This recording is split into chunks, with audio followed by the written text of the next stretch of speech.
back to my channel. My name's Jaylene. If you're new to my channel, welcome and thank you for subscribing. I saw that I have some new subscribers, and also I'm sorry that I haven't been making much videos. It's been crazy. My son started walking, so that's good news. And my son's sleeping patterns have changed. So it's been crazy. Good, but crazy. Anyways, this video is going to be about kind of like giving you guys a small guide for new military spouses. I'm just going to touch on some things that I learned my first year being a military spouse and some stuff that I wish I had known before. So, anyways, I'll just jump right into it. Anyways, you're going to have to know your husband's social security number. That's huge. You're going to like practically memorize his better than you memorized yours. If you call to make a doctor's appointment, you need to know your husband's social security number. If you, anything, especially for deers, you're gonna need to know your husband's social security number. So when you go to the hospital, like the emergency room, you need to know your husband's number. If you need to make a doctor's appointment, you need to know your husband's social security number. You need to, anything. That's what they ask for. They don't really care about yours. They care about the person in the military. They keep record of all of it. So, and then the next thing, you're going to have to enroll into DEERS, which is a Defense Enrollment Eligibility Recording System. I'm not sure that's right. You can look it up, but it's DEERS. D-E-E-R-S, DEERS. And pretty much when you do that, after you enroll into DEERS, they give you a military ID card too, and of course it's different. It's like the spouse one, and that's important. That's how you get into TRICARE, which is their insurance, and that's how you. And so then that's the next thing. Benefits. Use the medical benefits, the dental benefits, which isn't from TRICARE, but whatever. And they have programs like to go back to school for free. So many women out there want, free trading or free skills, and they can't get it, but military spouses can. And if you want to become an LPN, if you want to become a phlebotomist, if you want to become a vet assistant, a photographer, there's so many out there. So, but you need your DEERS because it gives you some sort of like identification number, like a code thing, and they ask for that. So you need to enroll in it regardless. And what else? I'm very introverted. Making friends is hard. We are like thousands of miles away from family right now, and it's hard. It's not easy. And a lot of friends, so especially in the military life, if you make friends within the military, they move a lot. Like, they're gonna move back home, or they get stationed somewhere else, or just stuff happens. And so it feels like you make one friend, and then you think you're gonna be like pretty good pals and pretty close, and you're like, okay, that's kind of like my go-to when, when things get hard, when I need to vent out, or when I need just like someone to hang out with, because my husband's in training, and then like they move. It happens. It happened to me a few times already, and I've only been a military spouse for 2 years. So with that being said, it's hard. It's very discouraging to make friends, but you need to make friends. And like I said, I'm very introverted. It's very hard for me as it is, unless I find someone very extroverted. To be honest, it's hard for me, unless like God puts that person like in my path, extroverted, really reaches out, and that's not okay. It's something I need to work on. It's okay. I'm getting there. So, and then also on that note, like my friend was mentioning, you can make friends outside of the military. Like if you go to church or whatever, that's cool too. You don't need to make friends like, they're not military, so they don't know what I'm going through, and it's okay. Even in the military, a lot of people don't know what you're going through, even though it could be the same thing. It's just, it happens. So it's good to make friends outside the military as well. If you go to a good church, make friends. If you are, involved in the community, if you volunteer, make friends where you volunteer. If you work, make friends. So make the best of it. And that's the part of PCSing. Like, I know some stations are horrible and some areas are no fun. Wow, you're really up close to the camera. You're not camera shy? You're not camera shy?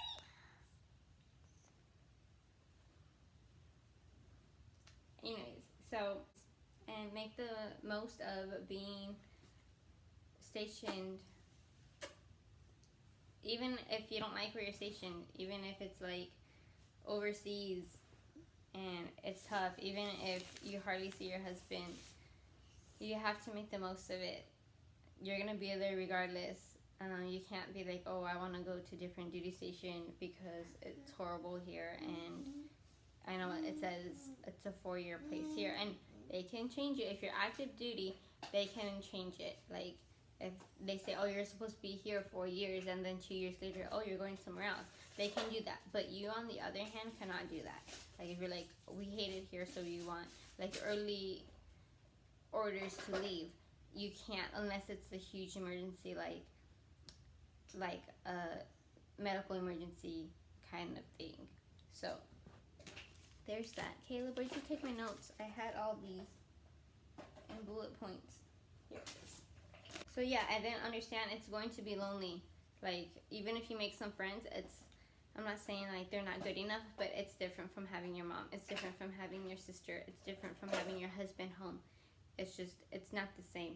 So understand that, yes, sometimes it is lonely. And when your husband's home, sometimes it's stressful. But you have to also remember, like, well, I can be doing this alone right now. Like, I can be having all this stress on me, plus being lonely. So cherish your husband or your spouse when they're home. It's important. So, and then also, like I said about PCSing, be flexible. I think there's this meme online. It says something like, military plans like a GPS system. It's always rerouting. And which is true. And like, you go from like one plan to another plan, and then another plan. You can PCS in 3 days. You can like get hard order copies to PCS in 3 days. So you feel like, oh, it's never gonna happen until this. And then the unit can be like, oh, we're not gonna deploy. And then a few months later, oh, just kidding, we're gonna deploy. It's gonna be in a couple months. That's what happened to my husband.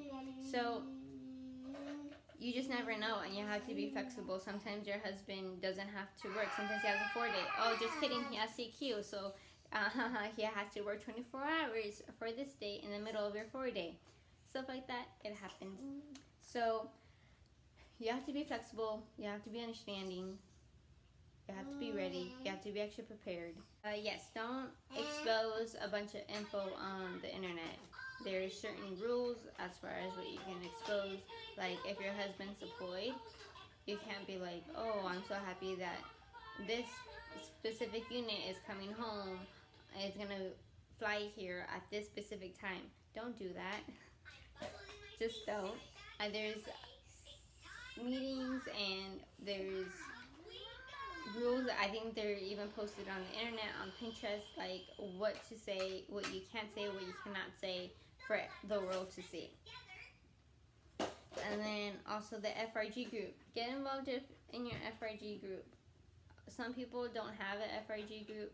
Like, I think, so like my husband's battalion has an FRG group, and then his company also has an FRG group. But some companies or some units in the battalion don't. But try to get involved in an FRG group. A lot of people are like, it's a waste of time, it's a waste of effort, blah, blah, blah. Like I said before, it is what you make of it. So, if you want it to be useless and pointless, then don't go. Or go and don't ask questions.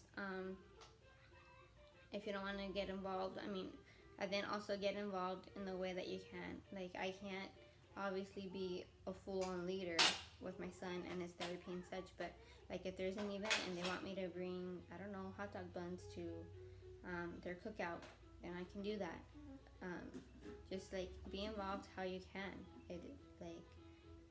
if everybody puts in their own effort, it shouldn't be half as bad. So, an FRG, if you don't know what it is, it's Family Readiness Group. And then my other thing, military acronyms. No, you don't have to know all of them. I know like a lot of military spouses are like, oh, you don't know what this and that means. Like, how do you do it? But you're not going to learn every single acronym right away. But there are some acronyms or some codes that are important to know. When they say commissary, they mean the grocery store. If they say the PX or the exchange, it's like the Walmart part of the store without the groceries and the gas station. If they say like Deers, it's a place that you enroll yourself, enroll your baby. Like, oh yeah, so then Deers is also like if you have a kid, you enroll them into Deers as well. So they also get some military benefits. They also get like insurance, medical insurance and such. So what else? I'm trying to think of other acronyms. BAH, Basic Housing Allowance. And then if you kind of pick up on the lingo early, be gracious about it because that's cool, but not everybody's like that. Are you walking to me? Hi. Hi. I'm sorry for the interruptions. She's just so cute.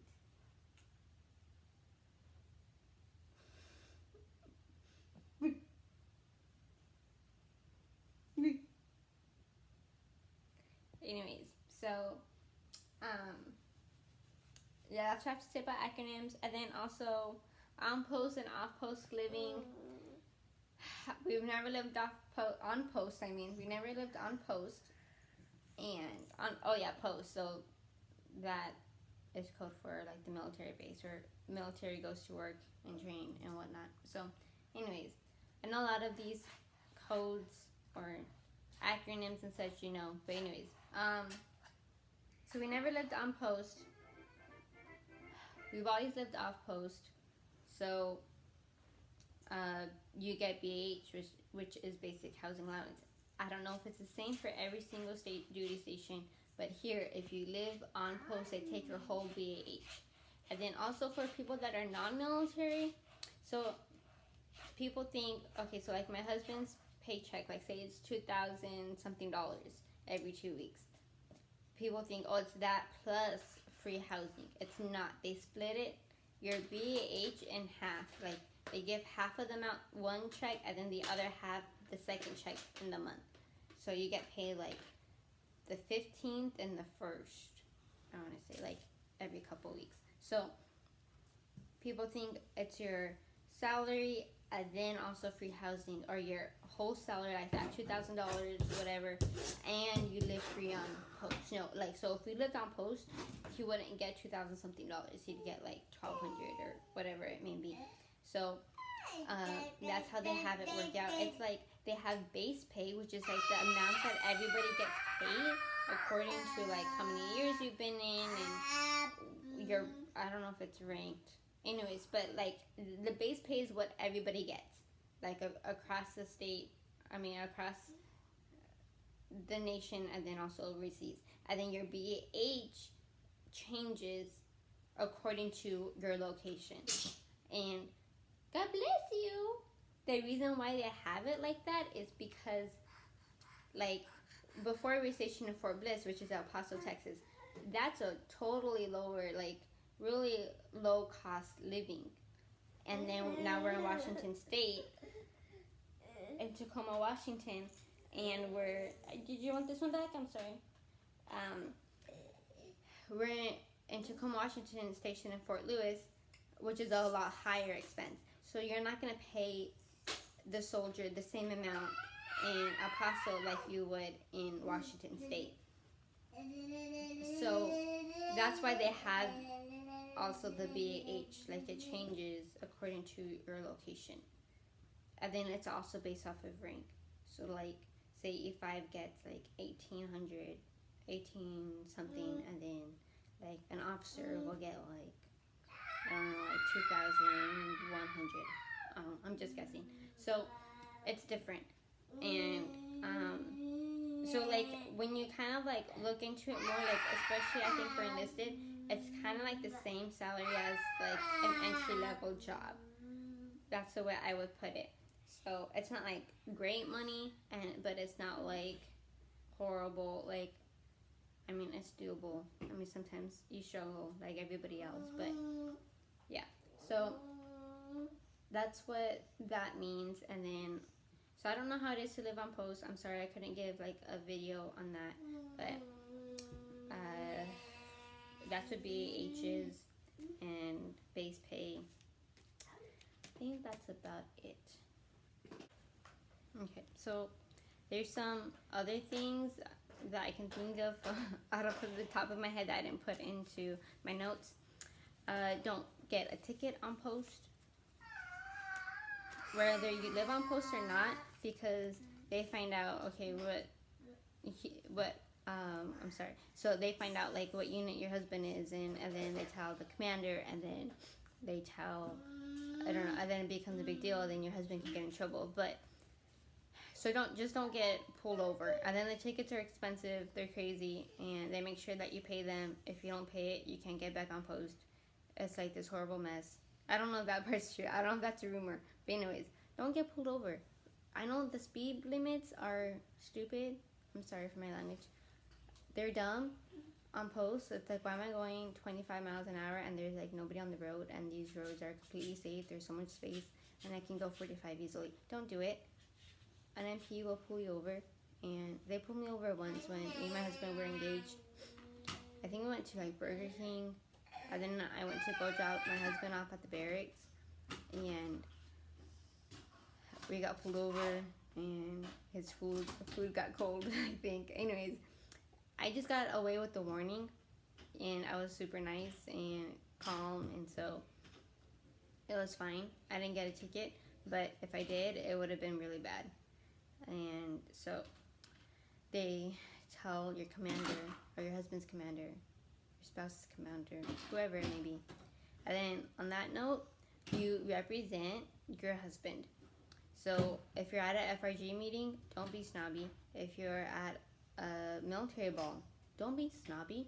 If you're just anywhere on post, or like if you become friends, I mean, they don't even have to be in the same unit. Don't be snobby, don't be mean. You represent your husband. And then on that note, like military balls, it's like I don't know how to explain it. I guess kind of like a civilian, like a boss's holiday party, or like some kind of like fancy functioning. Just be modest. Be careful how you dress, and just be polite.